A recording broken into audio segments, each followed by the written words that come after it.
Honeymoon मनाने मेघालय गए इंदौर के कपल के लापता होने की जानकारी सामने आई और फिर पति का शव मिलने के बाद अब ये मामला सुलझने के बजाय और उलझता ही चला जा रहा है। इस मामले में मृतक राजा रघुवंशी के परिजनों ने शक जाहिर किया है और स्थानीय पुलिस की जांच पर ही सवाल खड़े कर दिए। नमस्कार, मैं हूं आपके साथ पुनीत मिश्रा और आप मौजूद हैं न्यूज़ 18 के डिजिटल प्लेटफॉर्म पर। तो पूरे 11 दिन के बाद इंदौर से हनीमून मनाने के लिए मेघालय गए कपल में पति का शव 2 जून को स्थानीय पुलिस को मिल चुका है, लेकिन राजा की पत्नी सोनम रघुवंशी का कोई पता नहीं। पत्नी लापता है और परिजनों का दर्द बढ़ता ही जा रहा है।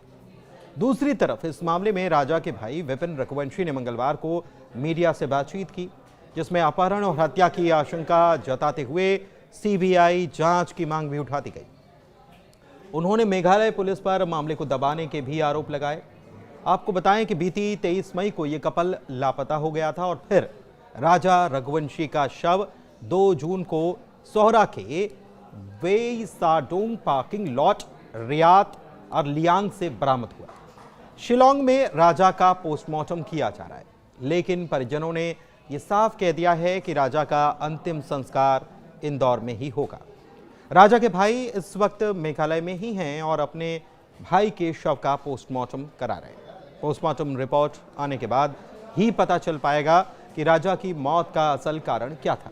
क्या चोट लगने से उनकी जान गई या फिर उनके ऊपर हमला किया गया था? इसके पीछे कुछ कारण भी बताए जा रहे हैं। दरअसल राजा के भाई विपिन ने कहा है कि राजा का पर्स, ब्रेसलेट, गले की चेन, बैग, अंगूठी और पावर बैंक जैसी चीजें बॉडी के पास से नहीं मिली और सोनम का भी कोई पता नहीं। ऐसे में उनकी मांग है कि जांच को ठीक तरीके से किया जाए।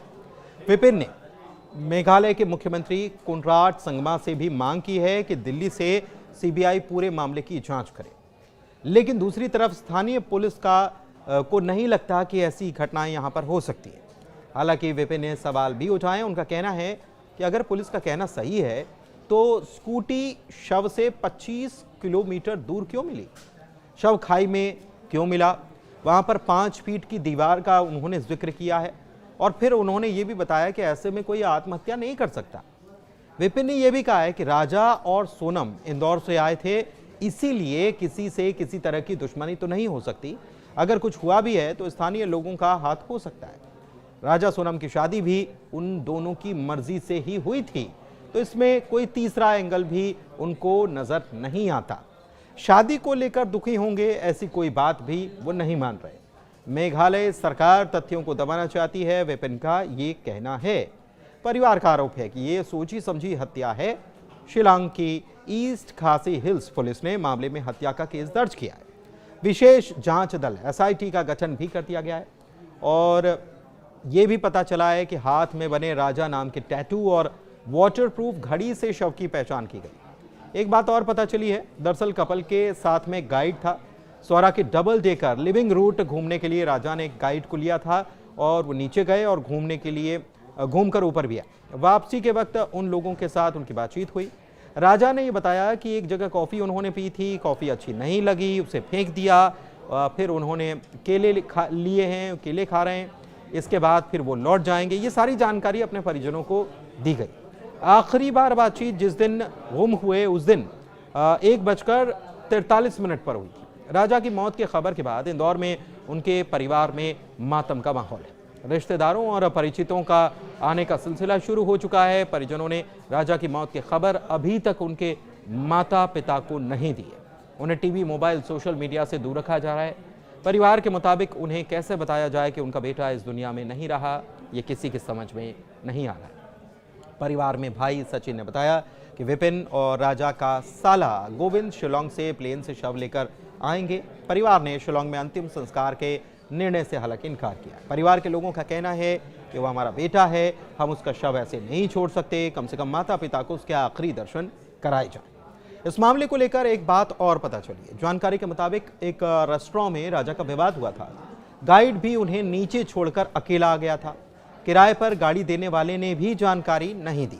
ऐसे में परिवार के लोगों का मानना है कि यही संदेही हैं। इसके अलावा सोनम उनकी पत्नी जो हैं और उनकी माँ, राजा की माँ जो हैं, उनकी बातचीत का एक ऑडियो भी सामने आया जिसमें अपनी बहू से वो बातचीत और उपवास को लेकर पूछ रही हैं कि क्या तुमने उपवास रखा था। बातचीत हुई दोनों के बीच में। उन्होंने बताया कि हाँ, मैंने उपवास रखा है, एकादशी का उपवास है, मैंने रखा है और कुछ खा लेना, थके हुए लग रहे हो, इस प्रकार की बातें हुई। बताया कि हनीमून को मनाने के लिए मेघालय के शिलोंग गए इंदौर के नवदंपति राजा और सोनम में से सोमवार को पति राजा का शव बरामद हुआ। 23 मई को लापता होने के 11 दिन के बाद राजा का शव गहरी खाई से मिला, जबकि सोनम की तलाश अभी भी जारी है। राजा की मौत की खबर के बाद इंदौर में उनके परिवार में मातम है। रिश्तेदारों, परिचितों का आने का सिलसिला शुरू हो चुका है। राजा के भाई विपिन और सोनम के भाई गोविंद 11 दिन से सर्चिंग में पुलिस के साथ हैं। विपिन ने बताया कि राजा का शव जहां मिला वहां जाना किसी नए व्यक्ति की बस का नहीं है।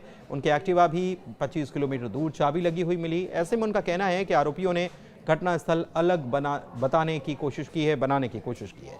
फिलहाल पुलिस सोनम की तलाश में है, लेकिन घटनास्थल पर जो चीजें नजर आ रही हैं उससे ये बात साफ पता चल रही है कि हो ना हो राजा रघुवंशी के साथ कोई वारदात हुई, क्योंकि ना तो उनका मोबाइल उनके शव के पास से मिला, ना ही सोने की अंगूठी और चेन उनके शरीर पर पाई गई। यानी कि लूट का एंगल भी है। दूसरी तरफ पत्नी सोनम का राजा के पास न मिलना भी सवालों को जन्म दे रहा है, क्योंकि दोनों साथ में गए थे। तो क्या किसी ने दोनों को साथ कोई वारदात अंजाम दी और फिर सोनम को अपने साथ ले गए? और अगर ऐसा है तो सवाल ये है कि सोनम कहाँ है और किस हाल में है। फिलहाल पुलिस जांच कर रही है, लेकिन परिजनों को पुलिस की कार्यप्रणाली पर शक है और इसीलिए वो सीबीआई जांच की मांग कर रहे हैं।